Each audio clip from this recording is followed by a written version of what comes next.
भारत में मौजूद अहमदिया समुदाय को क्या गैर मुस्लिम घोषित किया जा रहा है? ये सवाल इसलिए पूछा जा रहा है क्योंकि कुछ दिन पहले देश के अहमदिया समुदाय ने केंद्र सरकार को एक पत्र लिखा था। इस पत्र में बताया गया था कि आंध्र प्रदेश समेत देश के कुछ और राज्यों के वक्फ बोर्ड अहमदिया बिरादरी का विरोध कर रहे हैं और उन्हें इस्लाम से बहिष्कृत करने के प्रस्ताव पास कर रहे हैं।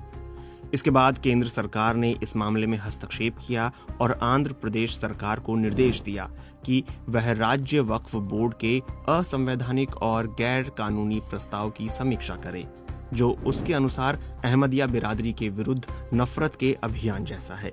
केंद्र सरकार की तरफ से यह भी कहा गया कि वक्फ बोर्ड को अहमदिया समुदाय समेत किसी की भी धार्मिक पहचान तय करने की ना तो जिम्मेदारी दी गई है और ना ही यह उसके अधिकार क्षेत्र में है। लेकिन सवाल ये उठता है कि अहमदिया समुदाय को गैर मुस्लिम घोषित करने का विवाद शुरू क्यों हुआ? दरअसल आंध्र प्रदेश के वक्फ बोर्ड ने फरवरी 2012 के एक पुराने फतवे के आधार पर एक प्रस्ताव पारित किया, जिसमें राज्य के काजियों से कहा गया था कि वह अहमदिया समुदाय के लोगों के निकाह ना पढ़ाएं क्योंकि वे मुसलमान नहीं हैं।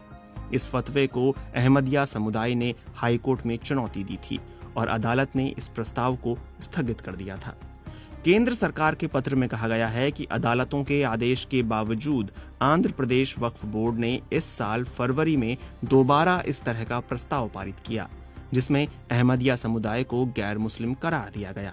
इस प्रस्ताव के आधार पर वक्फ बोर्ड ने हाल में अहमदिया समुदाय को गैर मुस्लिम और काफिर करार देते हुए वक्फ की संपत्ति से अहमदिया समुदाय की संपत्ति को अलग कर दिया और राज्य सरकार से कहा कि वह अहमदिया समुदाय की संपत्ति को सीधे अपने मैनेजमेंट में ले ले। इस दौरान भारत के सुन्नी मुसलमानों के एक बड़े संगठन जमीयत उलमाए हिंद ने आंध्र प्रदेश वक्फ बोर्ड के प्रस्ताव का समर्थन किया। एक बयान में इस संगठन ने कहा कि कादियानी यानी अहमदिया इस्लाम की उस मूल आस्था में विश्वास नहीं रखते कि इस्लाम के पैगंबर हजरत मोहम्मद आखिरी नबी थे।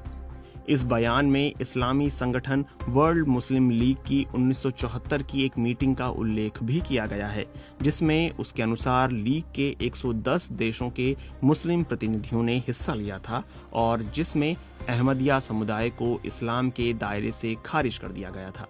अहमदिया समुदाय इस आरोप को गलत बताते हुए कहता है कि उनके खिलाफ यह झूठा प्रोपेगेंडा किया जाता है कि अहमदिया पैगंबरे इस्लाम को नहीं मानते और यह कि उनका कलीमा यानी नीति वाक्य अलग है।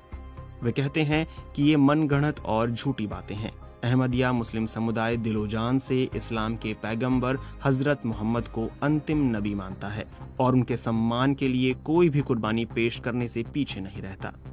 हर अहमदी हार्दिक तौर पर इस्लाम के कर्तव्यों का पालन करता है और ईमान के स्तंभों पर सच्चे दिल से विश्वास रखता है।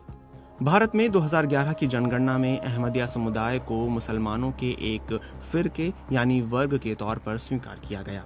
जनगणना के अनुसार उस समय इस समुदाय की संख्या लगभग 1 लाख थी। भारत में ज्यादातर अहमदिया मुसलमान पंजाब के कादियान कस्बे में रहते हैं।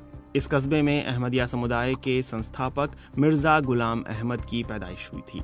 अहमदिया समुदाय के अनुसार मिर्जा गुलाम अहमद ने 20वीं सदी की शुरुआत में इस्लाम के पुनरुत्थान का एक आंदोलन चलाया था और उनके अनुयायी खुद को अहमदिया मुस्लिम कहते हैं। इसके अलावा अहमदिया दिल्ली, महाराष्ट्र, ओडिशा, बंगाल और बिहार में भी हैं।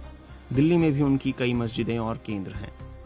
वहीं पाकिस्तान में अहमदिया समुदाय की बात करें तो वहां के जमात ए अहमदिया के प्रवक्ता ने बीबीसी को बताया कि पाकिस्तान अकेला ऐसा देश है जहां सरकारी स्तर पर कानून बनाकर अहमदिया जमात को गैर मुस्लिम घोषित किया गया है।